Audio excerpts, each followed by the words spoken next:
Saludamos a Richard Arce nuevamente. Gracias por estar aquí junto a nosotras y preguntarle directamente su opinión respecto a la decisión del juez Checley. ¿Le parece oportuna? ¿No hay riesgo de fuga de Betsy Chávez pese a que ella desestimó la seguridad del Estado y viaja constantemente a Tacna? ¿Cuáles son sus impresiones? Ante todo, buenos días. Gracias, ¿Qué Claudia. tal, Richard? Buen día. Evidentemente tenemos que ser respetuosos en un Estado de Derecho de las decisiones jurisdiccionales, en este caso de un juez que, por cierto, también tuvo la misma posición con Aníbal Torres. Aníbal Torres debería estar hoy día en prisión preventiva por la gravedad de lo que significa los delitos que justamente ayer el propio juez ha mencionado. Creo que ese es el punto para resaltar.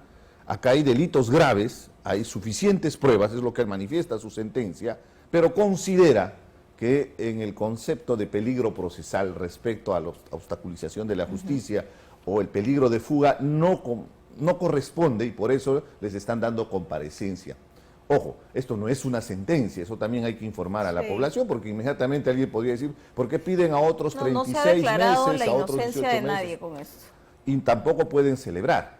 Además hay otro detalle muy importante, recordemos bien a Heiner Alvarado, ex ministro primero de Vivienda y después de Transporte. En realidad era simplemente una ficha de cambio junto con Juan Silva, el delincuente que probablemente esté en Venezuela, ministros de Pedro Castillo.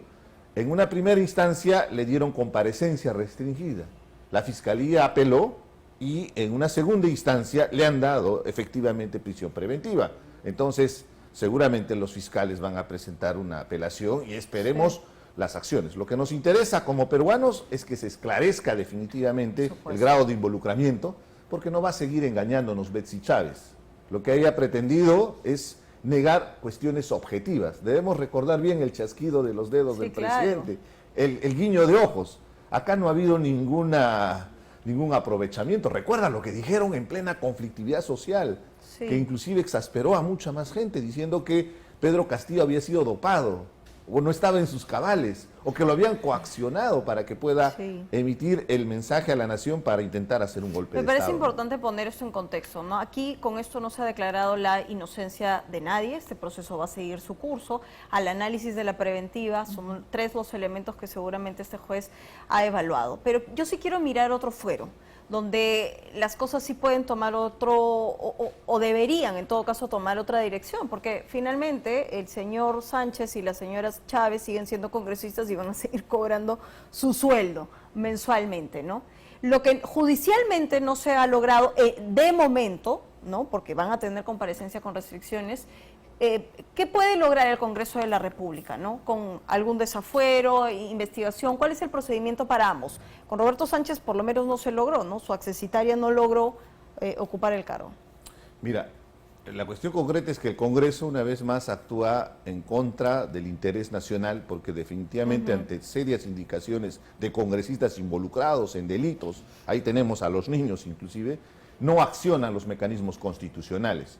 Es que lamentablemente un congresista, un presidente de la República, un alto funcionario del Estado, tiene el derecho al antejuicio, que no es un derecho a la persona, sino a la función y al cargo para proteger una especie de persecución política que se podría dar en alguna instancia.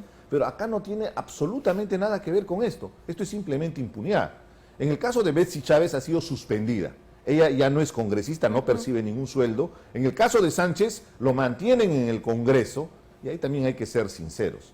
Lo que en el Congreso, el sector conservador, tanto de extrema derecha y de extrema izquierda, no permitieron ingresar a su accesitario, porque era contradictorio. Si el mismo argumento que están suspendiendo a Betsy Chávez, ¿por qué no suspenden a este señor Sánchez? No lo hicieron porque la accesitaria es una activista trans y les molesta, les incomoda. Vamos a ser muy objetivos.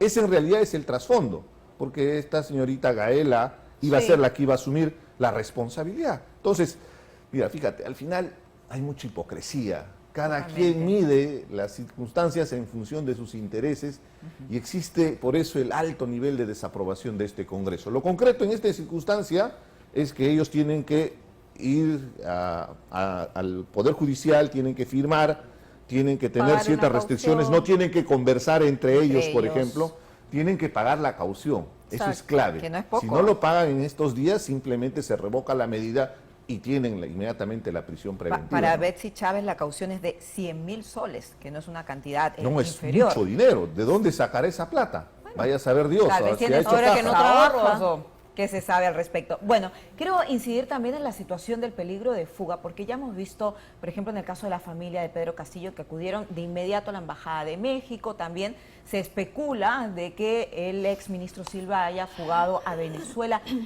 ¿Puede que lo baraje en algún momento la señora Chávez como una posibilidad, asilarse tal vez en la Embajada de México, Venezuela, Colombia, por qué no, ante la situación, si el proceso continúa y en definitiva no le va a favorecer?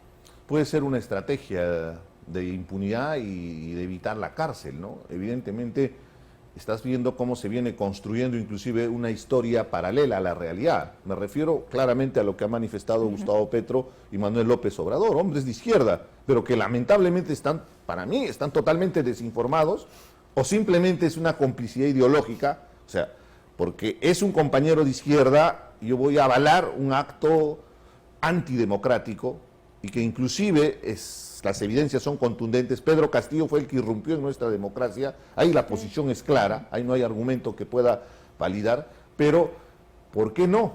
No podemos Podría ser descartar un un asilo. pretexto justamente para tener un espacio de impunidad, en este caso de parte de Betsy Chávez, hasta el propio Sánchez. En cualquier momento pueden solicitar a la embajada que tienen acá Claro, en el y Perú el tema aquí, y lo se que- acogen a un asilo político, y ahí sí estamos en serios problemas, porque si le conceden el asilo político va a ser difícil procesarlos, porque Sí. evidentemente tienen el amparo de tratados Claro, y internacionales, ¿no? aquí el tema sería analizar cuáles son las embajadas a las que probablemente irían, porque, a ver, ¿qué es lo que está ocurriendo con países, entre comillas, aliados y sesgados por cualquier tipo de ideología y no por los hechos respecto de Pedro Castillo? Y aquí te pregunto, ¿qué es lo que la Cancillería, frente a este mundo de posibilidades por eludir la justicia, debería estar haciendo? Mucho se critica el letargo que tiene la Cancillería frente a la intromisión de algunos países.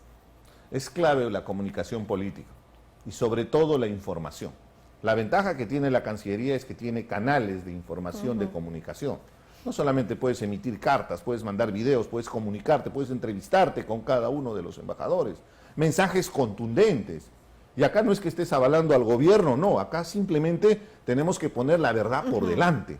Pedro Castillo fue un gobierno que presidió durante 17 meses involucrado con actos de corrupción. O sea, ni por más fanatismo, ni por más simpatía que te pueda generar, puedes tapar el sol con un dedo. Es asqueroso el grado de corrupción que ha habido, y por eso ahora hay gente ya procesada y que está purgando inclusive prisión. Sí. Ahora, el 7 de diciembre fue una intentona de golpe de Estado al mismo estilo que Alberto Fujimori. Si tanto hemos condenado nosotros el 5 de abril de 1992, y lo recordamos porque fue una irrupción en nuestra democracia para imponer una dictadura fujimontesinista, ¿cómo no vamos a ser coherentes también recordar el 7 de diciembre del año pasado, cuando fuimos testigos de la misma estrategia?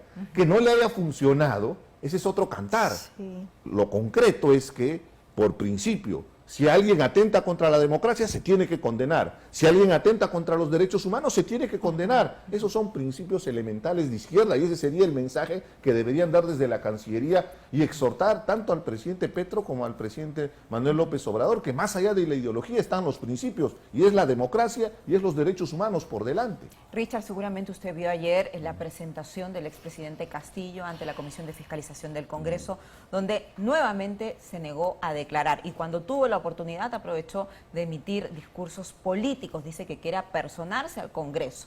¿Cómo le parece esta figura que él sigue implementando, esta imagen que quiere dar? Apenas tiene un tipo de representación o espacio en un tipo de diligencias de estas características. Dos puntos muy importantes. Esto es un juego político, y lo que está haciendo evidentemente es un show, y quiere enviar un mensaje político.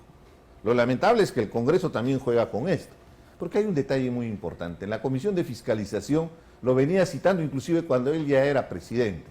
La pregunta cae por su propio peso, y ayer debieron haberlo hecho recordar. ¿Por qué cuando él era presidente no tenía la diligencia para asistir al Congreso de la República y participar en una comisión de fiscalización? Hay un viejo adagio que dice: el que nada tiene, nada teme. Entonces, ¿por qué no asistía? Ahora que está en prisión, y ojo, cuando alguien está cumpliendo una medida tan drástica como es la prisión, tiene restricciones de libertad. para que pueda permitirte salir para una actividad es estrictamente en un tema familiar, si fallece alguien muy cercano a ti o un tema de salud. Hay ciertas restricciones. ¿Pero qué ganaría con eso? Con No, o sea, lo que presionarse. evidentemente es el show político, es enviar mensajes políticos, victimizarse. Recuerda bien, permanentemente la estrategia es victimización. Acá no hay ningún aclare respecto a las serias indicaciones de actos de corrupción. Desde los dineros que recibía Pacheco, que Salatiel Marruco dijo que entregó a cada familiar, que le entregaba a él mismo dinero de por medio. Ahí está el caso de Petro Perú, ya están en cárcel Amudayev, el otro. Y así podríamos seguir Chávez, enumerando, podemos seguir enumerando una 18 meses. retaila de actos de corrupción. Es innegable. Pedro Castillo involucrado en actos de corrupción. Y hemos pasado de un gobierno de izquierda a un momentum derecha. Ayer Mabel Huertas escribe una columna bien interesante en El Comercio y con eso quiero cerrar, porque lo más probable y en este momento es que el gobierno va hasta el 2026, ¿verdad? ¿Está convencido usted de eso? Es la pretensión que tiene en el Ejecutivo y sobre todo en el Congreso de la República. No entienden que los altos niveles de desaprobación están relacionados directamente a su accionar y que han perdido la legitimidad. Lo que tenemos en esta circunstancia, Claudia, es una crisis de representación política. En la calle la gente no se siente representado por sus autoridades. Y si los políticos que están en el poder no vemos esa realidad, simplemente estamos jugando con fuego, porque es como una bomba de tiempo. Y voy a en cualquier circunstancia, esto va a implosionar y puede generar una nueva situación crítica como la que hemos vivido. Voy a plantear la pregunta que hace Mabel en su columna. Dice, ¿podrá esta seducción populista conservadora que se ve de momento en este gobierno romper un giro electoral y asegurar la continuidad de esta derecha? Porque ¿cómo califica usted el gobierno de Dina Boluarte? ¿De derecha, izquierda, centro? Yo veo que ha hecho una especie de acuerdo implícito con los sectores de extrema derecha. ¿La derecha la ha seducido entonces a Dina Boluarte, desde mi punto de vista es una especie de estrategia de supervivencia. Pero como puse también en un artículo, si te vas a arrimar un árbol, arrímate un árbol que te dé sombra. Mal hacen arrimarse a un árbol que más bien la arrastra. Le da el nivel de descalificación que existe en el Congreso no le permite, o sea, no le ayuda. Sí. Y además puse en ese artículo algo muy interesante. Si, por ejemplo, el gobierno de Dina Boluarte cambia de actitud y empieza a emplazar al Congreso, no la va a vacar, porque el Congreso la utiliza. Y además, ellos saben que si vacan a la presidenta, en unos meses también se van en el Congreso. Entonces tienes una gran oportunidad para, como quien dice, poner en jaque al Congreso de la República, para que por fin busquemos una salida estratégica para recuperar esa confianza. Eso se llama el famoso pacto social que se refrenda en cada elección. Tendrá que hilar fino para que este momentum derecha en cualquier momento no le clave un derechazo también al gobierno. Gracias por estar. Empujan al cadalso, ¿no? Gracias, señora. No hay mucho que confiar en los extremos. Gracias, señora Arce, por haber estado con nosotros analizando un poquito esta situación. Nos vamos a la pausa, pero al volver va a responder